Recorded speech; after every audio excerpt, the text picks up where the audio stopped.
Yes. Thank you so much. Good morning, everyone. It's so great to be here. How's everyone doing? Do we have a lot of smiles in the room? Because it was a blusterous and raining morning this morning. So I'm hoping that my slides provide you with a bit of a dopamine hit. I've tried to make them as cheerful and as unspace sector-like as they can be, as a true reflection of my inner self and my way to bring my personal stamp to the sector. So thank you for everyone who's joining in the room and everyone, hi everyone online on Zoom. It's great to see you. I've also joined in Zoom. So if anyone has any questions, if we don't get a chance to answer them, I'll log in and answer them there as well. So I was really delighted to come back and join the Diversity in Space Careers Conference this year.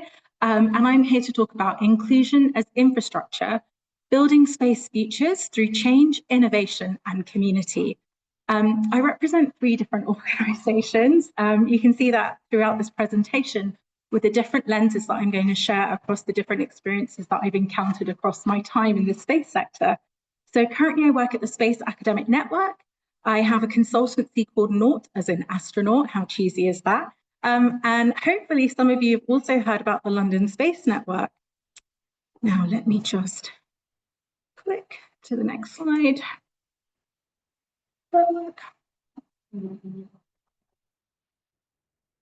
There we go. Okay, so the last time I spoke to you guys, it was back in 2024 and it was April. And at that time, I was dabbling with ChatGPT and large language models. And actually, I created an image using ChatGPT, which isn't the best, but it was a representation of my career and the diverse experience I've had with my portfolio background. So some of the information is slightly incorrect, but it's something that I still wanted to share with you. So I'm very happy to share these slides. So don't worry about if you can't capture them. I'll update this possibly and also put a disclaimer that this image was created with AI. So if I start in the blue dot, which is the politics and public policy work that I did, I then did that well to work on the Olympics. I was the protocol manager for the Olympic Stadium in London 2012, which was awesome because London is my hometown and the stadium really represented the jewel in the crown. So it was an incredible way for me to apply my domestic and international political knowledge and bring a spice and flavour of London to the London Stadium and represent in the best way that I could in that incredible major event. And it truly was the job of a lifetime. And after that, it really makes you think about where you want to put your energy in the world and what you want to do next. And that is when I, if we move to the green dot, which is in the top, that's when I really started embedding myself in the startup ecosystem, looking at deep technology and secretly having this like discovery of the space sector, going to space conferences. At that time, it was pre-COVID, so getting around the world, bootstrapping. For anyone who's not an entrepreneur, bootstrapping means paying for it out of your own pocket, which is very expensive. I didn't qualify for lots of the early career professional bursaries that are sometimes available now. And so whilst I'd had 10 plus years working in industry, I was able to accrue a bit of a rainy day fund, which allowed me to have this exploration. And then I was in Cannes for Cannes Lions, which is this big advertising conference. If I move to the orange dot, which is just on the bottom there, it sounds silly, but I had so much FOMO for a conference that was happening in London that was all about AI called CogX. And so in 2016, whilst I was sitting on a beach, and all of these Facebook, Google, Amazon, they all have like installations on the beach. So I was on Twitter Beach, casually bumping into people like Jack Dorsey and talking to him at a diversity panel that Twitter had held in this like ridiculous scenery. But at the same time, like I was really missing all the buzz of everything that was happening in London at this AI conference. So the following year, I reached out to the founders and I asked them for a job. And I ended up working for CogX for the next few years in building content, building my relationships and partnerships that I built from the tech sector, and bringing that community-driven relationships and communities to CogX and making it as accessible as it could be. And then 2019 seems like it wasn't that long ago, but actually all of the work that I've ever done in my life has always built to me establishing Naaut, which was really me putting a stamp on the work I'd done in the space sector. So enough about me.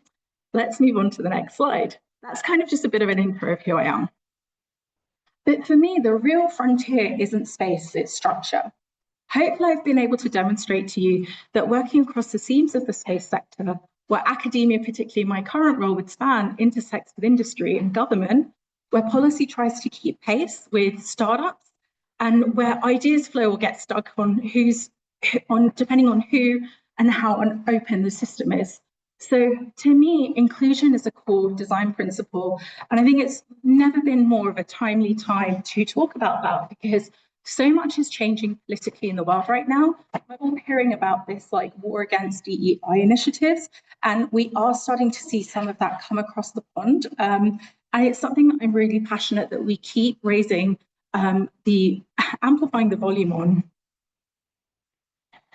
So to me, structural inclusion is invisible until you call it out, right? So like I said, but when I've worked across the different environments of working with SPAN, so across universities, SPAN represents over 53 universities with over 250 academics across the whole of the UK.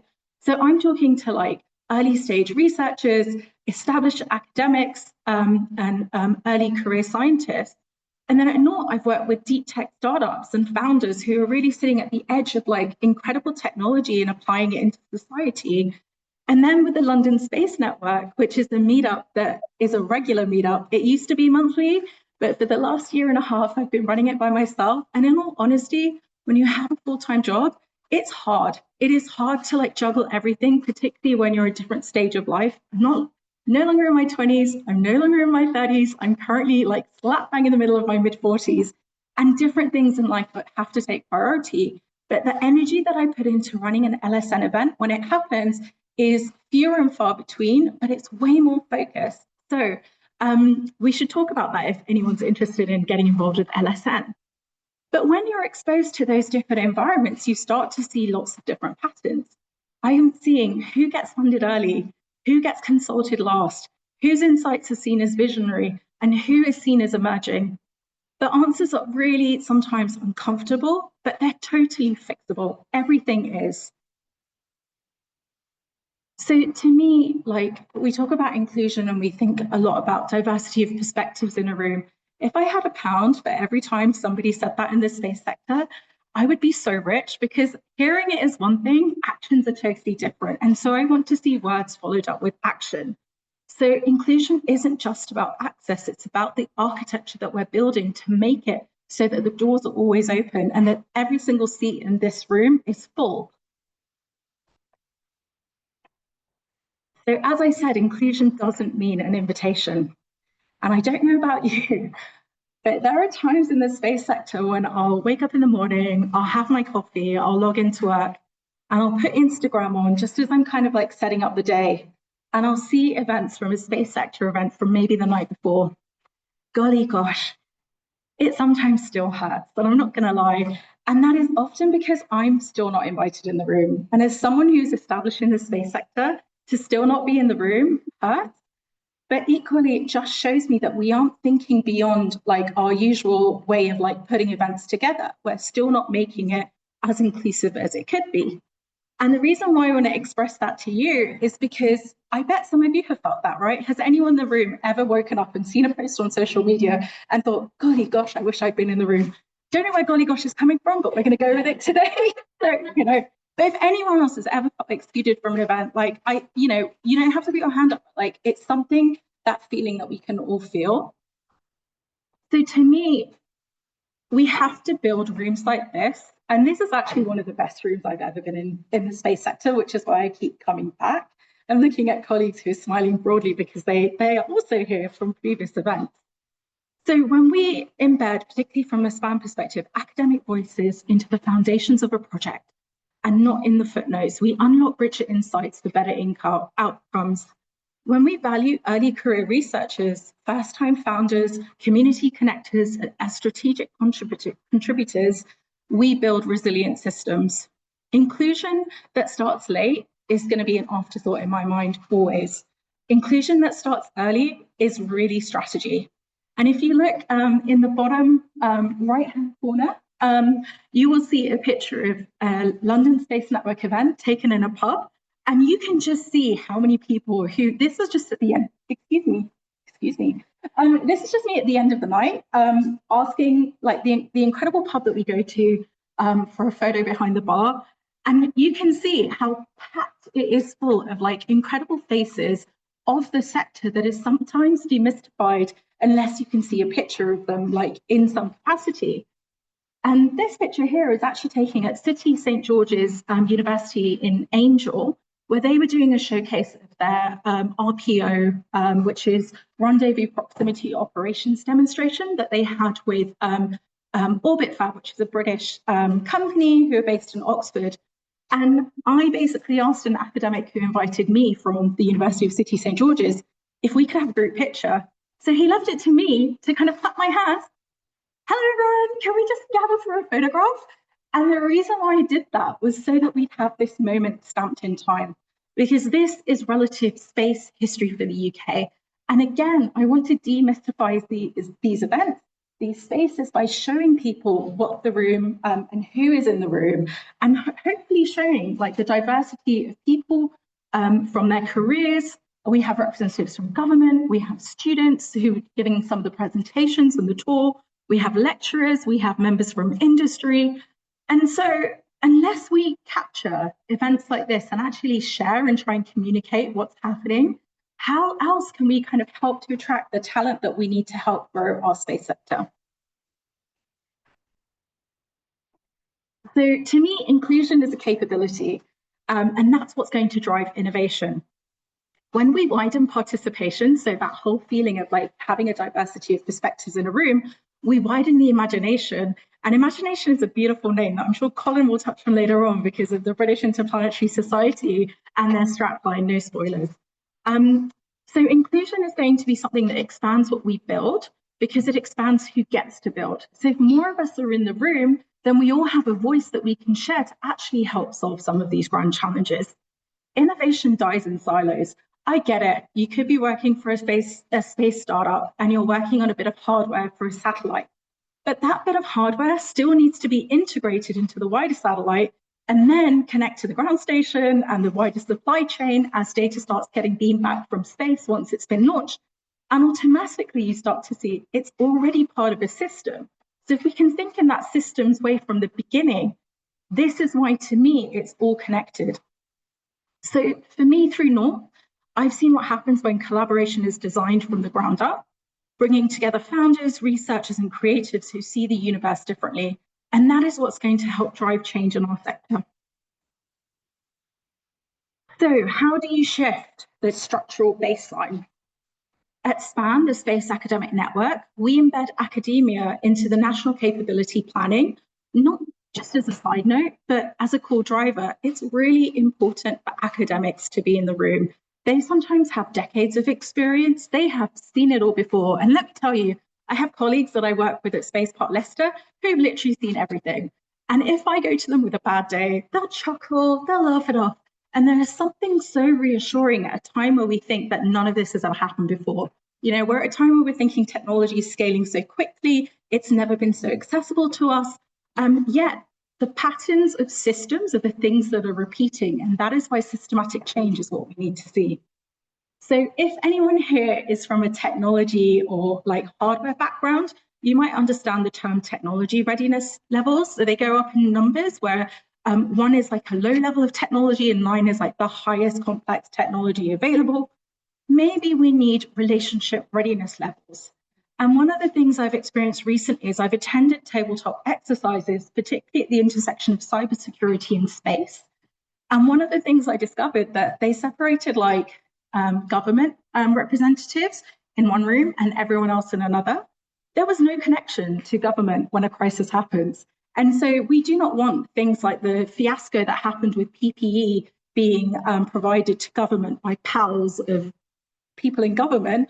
We need to make sure that the relationships are there so that when we need to solve something, hopefully before it comes a national crisis, we're building the relationships today, but we're also making sure that we're future-proofing ourselves to make sure there's like a chain of command across our sector, but also how it intersects with other sectors, because again, everything is connected. But I'm going to sigh. There's an unseen labor. of this connection. And the thing about that is that's in a way why people burn out and leave the sector, and not just our sector, other sectors. So there's a lot of work that happens in the in-between of events. To all of the people who volunteered and like helped to organize today, thank you so much, because I know just how much work goes into this. It doesn't end now and it won't end tomorrow, because you're still holding space for us right now as we're here, connecting, intersecting, being introduced to one another. But equally tomorrow, there'll be debriefs, there'll be bills and invoices to sort out. And so it's really key to ensure that we think about the energy that goes into events. Networks that build space. The London Space Network began with 3 friends, me and 2 pals. We used to meet up and think, why don't we meet more locally? And this was over 6 years ago, whilst we were all working in the space sector. Today, under my leadership, we've grown the community to over 2,000 members of our community. And we have everyone who's a member, from a student to an academic to an astronaut, or some astronauts actually, government officials, scientists, engineers, startup founders, people who work in the startup ecosystem. And to me, with LSN, I've really established it because inclusion isn't just initiative, it's infrastructure. Everyone is welcome, we don't gatekeep, and it's just a genuine community. It's really simple. We meet up in a pub. That's it. So when you build that belonging in a room, you change how the sector feels, like how it feels. And it goes back to that social media point. Like, if you've ever seen an event, post-event, and thought, God, I really just would have loved to have been in the room, but you never felt part of it, that belonging is the stuff that, like, stay with the people that make you feel like you belonged. They're the people that you're going to build these relationships today and in the future. But this is now a really urgent time for the sector. The sector is scaling fast, from everything from lunar logistics, climate tech, ISAM, which is in-orbit servicing, assembling, and manufacturing, to space debris mitigation, AI in orbit, even data centers in orbit, robotics for space exploration, and so much more. It's never been more important than now in geo or astropolitics, because space is domain for dual use is a term that we use, or sometimes dual key, where you have a military and civilian application in space, but actually that's a multi-use technology application in space. And unfortunately, we're in this weird time in the world where we're actually looking at space as a domain for warfare. So we can't use old style governance from the 20th century or models from like the 1990s boardrooms to really think about the cultures that we're trying to build for 21st century futures. If we're really truly going to be serious about an inclusive and innovative and sustainable space economy, we have to structure for it. We can't just hope for it. That means we need to involve underrepresented voices early, funding time equitably, I can't say it, basically funding time, because it does take time to put events like this together and bring people together and build those relationships. We need to build these ecosystems. We cannot build echo chambers anymore. We need to break out of them. The future of space isn't just technical, it's systemic. Systems aren't designed for inclusion. If they aren't designed for inclusion, we'll default to exclusion, not by intention, but by the status quo that we're already in. We've clogged up well-serving systems with conscious and unconscious biases, and we should move with empathy to bring leadership along with us. We need to be patient, kind, and energy is a resource to hold space. But energy is something that a lot of people that do the types of roles that I do, we burn out.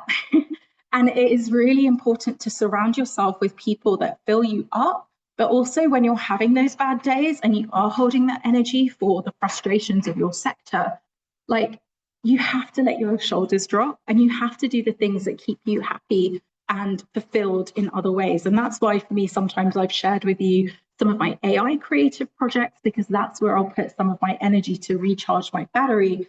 And hey, it's okay to like take some space for yourself so that you can come back with like a fresh perspective and like just try again in a different way. We're part of this interconnected system here on Earth.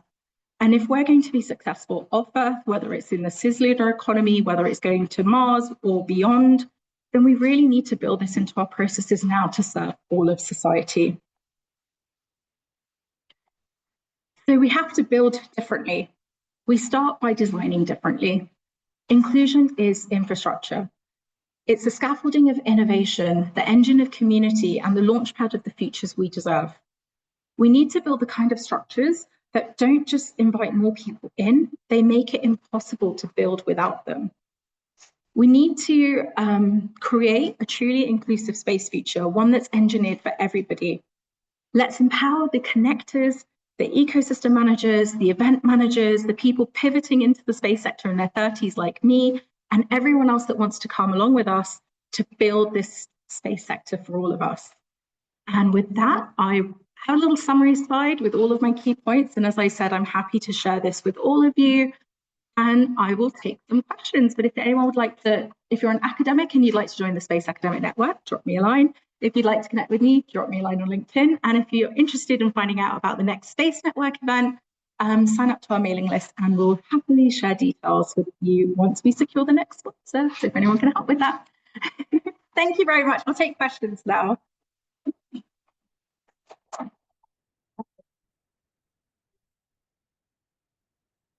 Okay, do we have any questions in the room or online?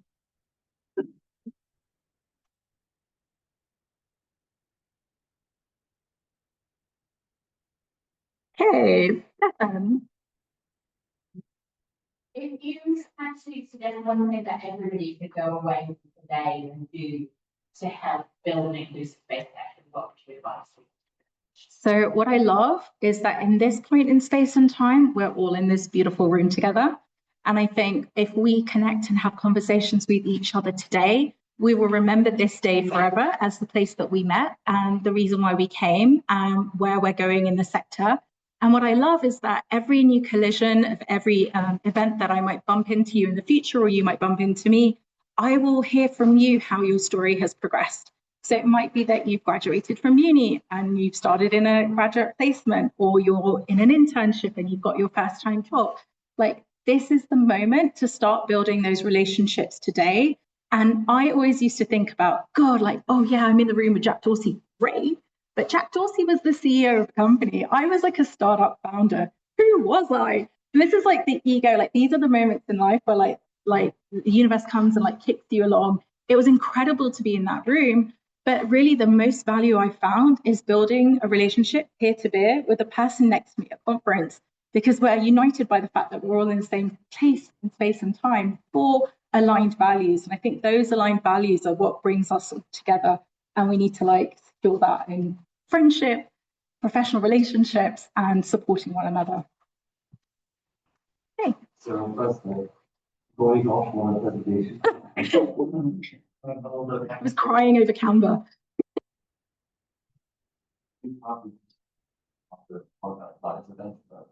But my question is that I'm currently president of and one thing I've witnessed as in my kind of leadership role is how in these STEM groups, there's this people who are underrepresented tend to have this little quiet reserve. What that means is when exchanging ideas, people who don't have that history tend to be more enthusiastic and more comfortable sharing their ideas. But that kind of leads to those quieter voices being kind of shunned by no way of malice, just kind of the way that things move in that situation. So I guess my question is, how would you, what would you recommend I could do to promote more equitable ideas on those voices that may be a little less loud, but are just still valuable? Okay, for the benefit of anyone on Zoom who might not have had the question, we have a lovely chap in the audience who's asked a question in his role as the president within a university engineering society about how do we encourage the quieter voices of underrepresented people in the room, but generally get quieter voices heard.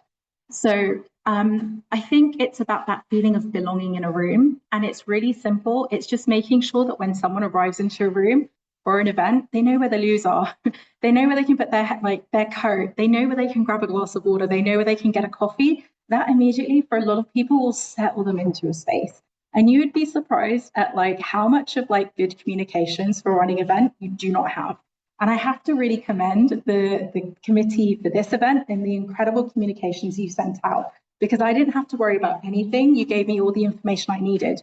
Once those anxieties are removed and we're around a table, not everyone might want to respond in person and put their hand up. So sometimes Slido is a great tool where people can maybe be anonymous, or they can log in and share their views that way, or people can write on Post-it notes and you can capture them that way. Think about the ways that you can make people feel included in a conversation, not just through conversation. There are great ways to like non-verbally communicate with people in a room. And I think there's something that we can do much more with tools like Slido, Post-it notes, and even just like passing the mic and actually just like pausing, and a 7-second pause will do something because somebody will speak up. Hope that helps. Okay.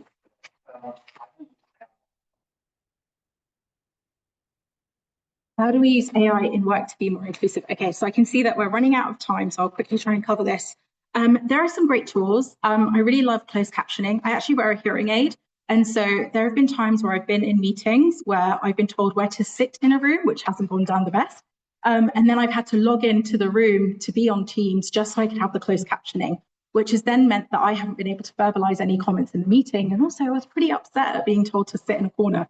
There are some great tools, but with AI, I think we have to think about critical thinking. If you're using it to create images for a presentation, I showed you earlier on, it wasn't as precise, even though I fed my CV information into it, because there are nuances of my career that only I know, but it's my job that if I'm going to train an LLM, a large language model, to input better, more precise data.